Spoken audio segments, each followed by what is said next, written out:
Olá pessoal, nos vídeos anteriores eu já comentei que muitos dos serviços na Alemanha são bem diferentes daqueles serviços aqui no Brasil. Um exemplo que nós vamos comentar hoje é sobre o sistema de ensino na Alemanha. Antes de assistir o seu vídeo, deixe o seu like, comente, compartilhe, assista no YouTube, não no WhatsApp ou no Facebook, para que a gente possa dar relevância ao nosso canal e continuar produzindo vídeos de qualidade e de interesse de todos. Inicialmente, nós vamos comentar sobre a pré-escola. Como não poderia deixar de ser, a pré-escola segue um modelo preconizado por Friedrich Froebel, chamado de Kindergarten, traduzido aqui no Brasil como Jardim de Infância. Neste modelo, a criança é considerada como uma planta que deve ser cultivada, regada, tratada, desenvolvida para que ela possa crescer de uma forma saudável e no futuro se tornar um cidadão, um profissional bem-sucedido. Uma característica interessante é que nessa pré-escola na Alemanha não há nenhum ensino de conteúdo, não há alfabetização, não há trabalho com números. Ele é destinado a brincadeiras, interação, socialização, também muito artesanato, trabalhos manuais, trabalho com madeira, e dessa forma ele vai crescendo, se desenvolvendo, e somente quando ele ingressar na educação básica que ele vai trabalhar aí sim esses aspectos de alfabetização, o conhecimento de números, ciências e assim por diante. Foi interessante que o meu filho era pequeno, nós estávamos a primeira vez na Alemanha, ele com 4 para 5 anos, já tinha feito o Jardim 1 aqui no Brasil. Como a gente não tinha com quem deixar, tivemos que levar ele para um jantar de gala que foi realizado, um jantar anual que havia nesse quartel na Alemanha. E ao final havia sempre a solicitação que assinássemos um livro de honra, um livro de presença. E meu filho fez questão de assinar esse livro. Quando as mulheres alemãs, particularmente, viram ele escrevendo, ficaram fascinadas que ele com 4, 5 anos já sabia ler e escrever, assinar o seu nome. Mas essa é a maneira que a Alemanha trabalha. Ou seja, no Kindergarten, no Jardim de Infância, ele não vai trabalhar esses conteúdos. Quando chegar na educação básica, aí sim que ele vai ser efetivamente alfabetizado e vai iniciar sua fase de conteúdos, de conhecimentos necessários. Da primeira à quarta série, ele é bem semelhante ao que ocorre aqui no Brasil, é a chamada educação básica. A diferença toda vai começar a partir da quinta série. Agora se preparem que é bem diferente, vamos ter que fazer um esforço grande, prestar bastante atenção para entendermos essas características. A partir da quinta série, por meio da meritocracia, as turmas já são separadas. Existem 3 possibilidades. A primeira possibilidade, ele vai estudar ao todo 9 anos, contando os 4 anos de educação básica, mais 5 anos dentro desse modelo da educação que seria do ensino fundamental, no primeiro ciclo. Essa é chamada Hauptschule, ou a escola principal. Ele tem uma outra opção, de acordo com seu mérito, com seus resultados, de cursar a Realschule, que são 10 anos. E, por fim, o mais avançado é chamado Gymnasium, onde vai ter que estudar ao todo 12 anos. Qual a distinção que nós vemos nesses cursos? O Gymnasium é o top, aquele que é o preferido, é o que vai dar acesso para as universidades para o curso superior. Com a Realschule, ele pode fazer até cursos de tecnólogo ou cursos técnicos, cursos voltados para o exercício da função num trabalho. E na Hauptschule, aí sim ele vai ser preparado exclusivamente para o desempenho numa profissão, numa escola técnica. Essa forma na escola técnica, ele já vai mesclar uma parte do ensino teórico com o ensino prático da profissão. Um exemplo, ele vai fazer o curso para pintor, para pedreiro, cabeleireiro, mas sempre de um nível técnico que o torne capacitado para o exercício da função. Inclusive, a grande dificuldade que a gente vê aqui no Brasil nesses profissionais é saber fazer um orçamento, é assumir a responsabilidade pelo trabalho que está realizando. A Realschule tem 1 ano a mais e ela proporciona, é claro, um nível um pouco superior. Mas o top, aquele que é considerado o objetivo para quem deseja prosseguir no meio acadêmico, é o Gymnasium. Se não realizar o Gymnasium, não haverá essa possibilidade. Por isso, naturalmente, muitas das mães, dos pais, fazem um esforço para que seu filho seja selecionado por conta do seu mérito no ensino básico da primeira à quarta série, para ele poder ingressar no ginásio e aí sim ele poder cursar um curso superior, uma universidade, uma faculdade e prosseguir nessa carreira profissional de um nível superior. Nós achávamos que então todo mundo ia querer. Se fosse aqui no Brasil, provavelmente algum dos nossos filhos não fosse designado para o ginásio, nós até íamos lá brigar, insistir para que ele tivesse uma outra oportunidade.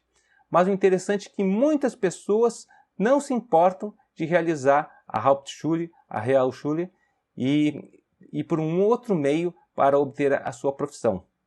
Uma característica que deixa isso aí bem claro é por conta da remuneração. Aqui no Brasil nós temos um pedreiro ganhando salário mínimo, um mestre de obras que ganha 3 a 4 salários mínimos e um engenheiro que ganha na faixa de uns 20 salários mínimos. Na Alemanha não há essa distinção tão grande. Um pedreiro, um mestre de obras e um engenheiro vão ganhar os valores mais próximos, nivelando, é claro, por cima. A diferença é que um vai fazer um serviço mais braçal e outros vão tendo responsabilidades gradativas. Ou seja, muita gente, em algum momento da sua vida, faz a sua opção de fazer atividades que possam envolver um trabalho um pouco mais braçal, mas sem um compromisso, sem ter também que gastar muito tempo no estudo, se dedicar a um estudo continuado, como seria o caso dessas profissões, essas capacitações num nível superior. Embora haja essas três formas distintas, os estados eles têm uma grande autonomia para determinar como será o seu estudo, como será o seu sistema escolar. Um exemplo, alguns estados eles adotam a chamada Gesamtschule, que é uma forma onde os três cursos, Hauptschule, Realschule e Gymnasium, eles ocorrem paralelamente. Eles têm a maior parte das aulas em comum e apenas algumas aulas que vão sendo destacadas e vão ser no prosseguimento nos anos seguintes para o Gymnasium, como nós vimos.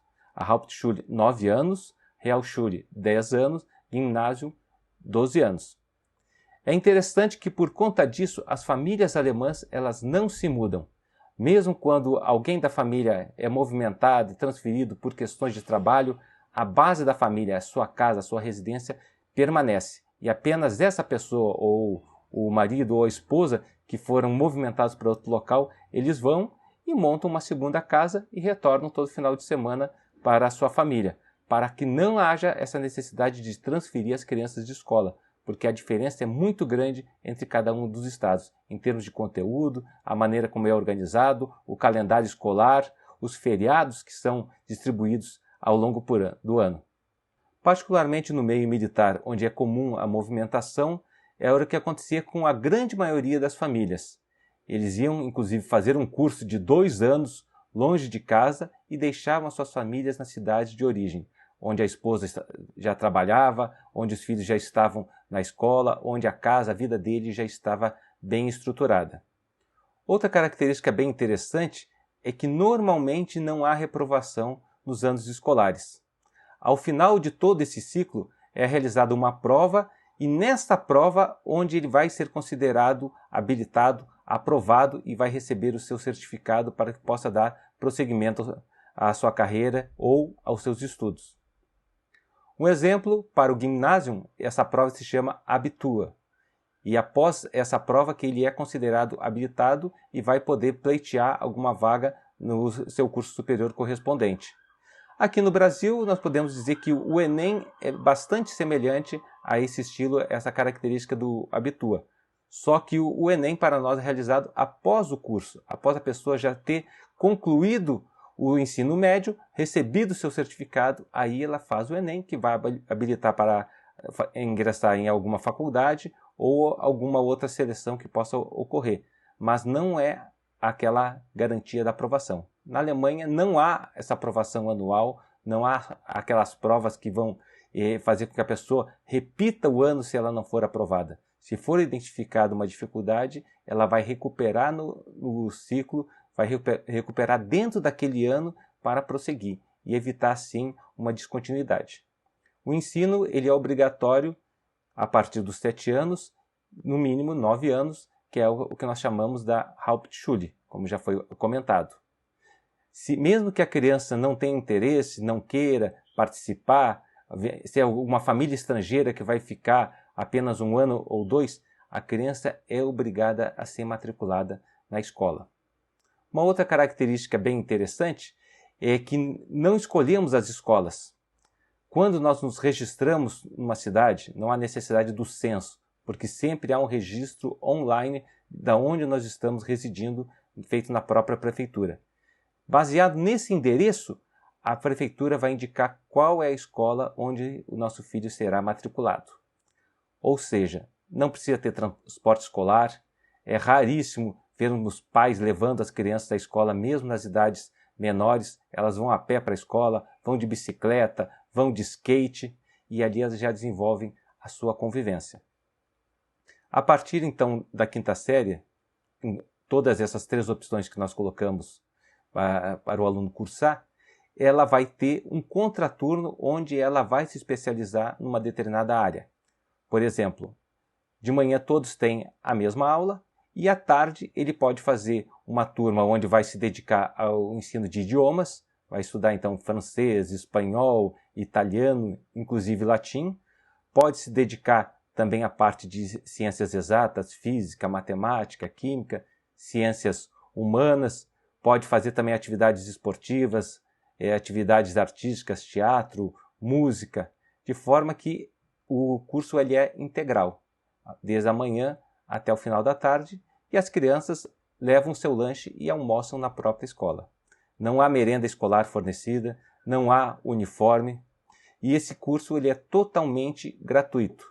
Inclusive os livros são fornecidos pela própria escola e vão durar alguns anos. Até alguns anos atrás, o ginásio, inclusive, era mais longo. Eram 13 anos desde a educação básica até o final do curso. Mas, por conta de um processo de integração entre os currículos da União Europeia, chamado Processo de Bolonha, a Alemanha viu que ia ficar para trás se ela permanecesse com os 13 anos em relação aos outros países da União Europeia, onde esse curso levava de 11 a 12 anos. Por conta disso, padronizou-se que em toda a União Europeia o ciclo mais longo seria também de 12 anos. Eu estava falando sobre essa prova ao final do ciclo. Se ele não for aprovado nessa prova, ele não vai receber o certificado e não vai conseguir dar prosseguimento à sua carreira ou, inclusive, muitas vezes receber o próprio emprego, onde é um pré-requisito que ele seja já habilitado nesses cursos, no mínimo na Hauptschule. Para aqueles que fazem o Abitur após o Gymnasium, é muito comum que após esse período ele receba um prêmio, uma recompensa, que é o que vai marcar a passagem da vida dele de adolescente, jovem, para a vida adulta. Nesse período ele vai tirar então 30 dias de férias e normalmente ele faz uma viagem sozinho, desacompanhado dos pais, pode ser até com alguns amigos, pode ter sido organizado pela própria escola, e nessa viagem ele vai ou ir para a própria Europa. Nós tínhamos casos de filhos de brasileiros que vinham para o Brasil, ficavam 30 dias aqui no Brasil na companhia dos parentes, dos avós, aprendendo português, aprendendo outras ideias. Quando ele retorna, indo então para o curso superior, ele já é considerado independente. Normalmente ele não vai morar mais com os pais, ele já vai ter que ir para uma outra cidade para cursar essa faculdade, ou mesmo que ele permaneça na cidade, ele já vai procurar uma forma de se sustentar e não vai continuar residindo juntamente com os pais.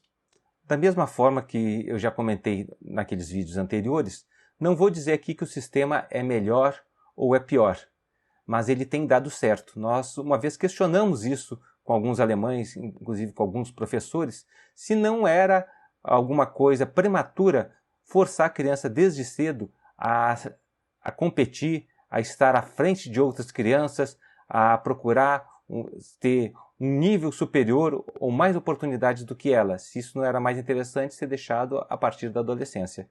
O comentário dele foi que isso já estava sendo realizado na Alemanha dessa forma há mais de 100 anos e que estava dando certo, que era a maneira como eles consideravam importantes. Considerando outros países da Ásia, a verdade, a competição é mais cedo ainda, Um amigo meu de Singapura falou que ele teve que retornar ao seu país, ou mandar a sua família retornar, e ele continuou o curso conosco na Alemanha, porque ela ia ingressar na primeira série. Completou 6 anos e ia ingressar na primeira série. E o desempenho nela, desde a primeira série, já seria computado para o prosseguimento na sua carreira, para o ingresso nas melhores universidades e a obtenção também da possibilidade de ter as melhores profissões ou aquelas consideradas mais adequadas. E ele falou que desde a primeira série a aula já é integral, eles têm uma grande quantidade de trabalhos, de exercícios que são realizados no dia todo, e ao final do dia ainda recebem mais uma lição de casa para eles fazerem em casa juntamente com seus pais. Nós temos também o modelo japonês, onde as crianças também se dedicam desde cedo, educação integral, muitas atividades, muita lição de casa, inclusive as atividades, os serviços na escola são realizados pelas próprias crianças. E são modelos que já vêm vindos, fazem parte da cultura, ou seja, não podemos simplesmente importar para o nosso país e querer que funcione aqui dessa forma, sem uma transição. Mas são uma referência de por que alguns países estão tendo sucesso. O mais importante não é seguir esse modelo, achar que é o certo, que é o melhor, mas ver os princípios que norteiam, que fazem com que essas pessoas sejam bem-sucedidas na sua vida, na sua carreira, consigam garantir o seu sustento. Primeiro, temos que entender a seriedade da escola. A escola é local para se aprender, para se integrar, para aprender inclusive a viver em comunidade e com regras. Não é um local simplesmente para uma assistência social, para que os pais que colocam os filhos na escola recebam um auxílio, recebam alguma outra vantagem. Tem que ser interesse dos próprios pais colocar os seus filhos na escola. Conto a história da minha família, onde meu pai saiu de casa com 20 anos, apenas com a 4ª série, voltou a estudar para prosseguir na carreira militar, e quando ele teve seus filhos, ele deixou bem claro para nós: o que eu quero de vocês é que vocês estudem com seriedade. O que eu quero de vocês é que vocês tenham um bom desempenho. Vocês não precisam se preocupar com o trabalho, não precisam se preocupar com dinheiro, vão ajudar aqui em casa nas tarefas domésticas, mas a função de vocês nesta idade é se dedicar à escola. Não há desculpas, não há nenhuma justificativa para vocês não terem um bom resultado. Ou seja, a escola é o que vai fazer mudar a vida. Essa capacidade de você aprender, essa capacidade de você desenvolver novas competências e habilidades que vão seguir durante toda a vida. Não só o conteúdo de matemática, química, física, ciências, que esse muitas vezes a gente esquece e não emprega diretamente na nossa profissão, na nossa vida, dependendo do ramo que nós nos dedicamos. Mas sim a seriedade, a organização, a disciplina, a responsabilidade de nós estarmos cumprindo os deveres. Temos que considerar dessa forma, que a escola é o local onde os nossos filhos têm que se dedicar, como se fosse o trabalho. Tem tempo para brincar, tem tempo para se divertir, tem tempo para descontrair, mas quando ele estiver na escola, quando ele tiver esse compromisso, ele tem que deixar bem claro na sua mente que aquela é a prioridade da vida dele. O restante de brincadeiras, amigos, namoro, vai vir naturalmente no segundo plano, nas suas horas de folga, nas suas horas de lazer. Primeiro cumpra as obrigações escolares e na sequência, naturalmente, ele vai ter o tempo para se dedicar. E a palavra de Deus ela deixa bem claro como que isso funciona. Provérbios 3,13 fala: bem-aventurado o homem que acha sabedoria e o homem que adquire o conhecimento. A escola é o local para se adquirir esse conhecimento. Em Provérbios 4,7 ainda diz: a sabedoria é a coisa principal. Adquira, pois, a sabedoria, emprega tudo que possua na aquisição do conhecimento. Ou seja, há muito tempo atrás, Salomão, que foi considerado o homem mais sábio do mundo, ele deu o caminho, ele deu a dica, ele deu a orientação. Você quer romper esse ciclo de famílias que a geração tem tido dificuldades financeiras, que não consegue se firmar num trabalho, numa profissão, não vê perspectivas de melhora? Melhor coisa, invista no seu filho, na escola, com seriedade. Se tiver que investir tempo, se tiver que investir um pouco mais de dinheiro, é a melhor aplicação que tem. É a aplicação que vai ter um melhor retorno por toda uma vida e vai fazer com que as próximas gerações também saiam fortalecidas, tenham melhores condições e aí a cada passo, a cada geração, nós vamos sempre prosperar, vamos crescer e vamos ter as melhores condições em tudo aquilo que nós fizermos. Essa é a orientação que nós temos, que eu recebi dos meus pais, a oportunidade que eu tive de melhorar de vida, de passar para que meu filho também tivesse outras oportunidades nas melhores condições, e isso é o que vale a pena.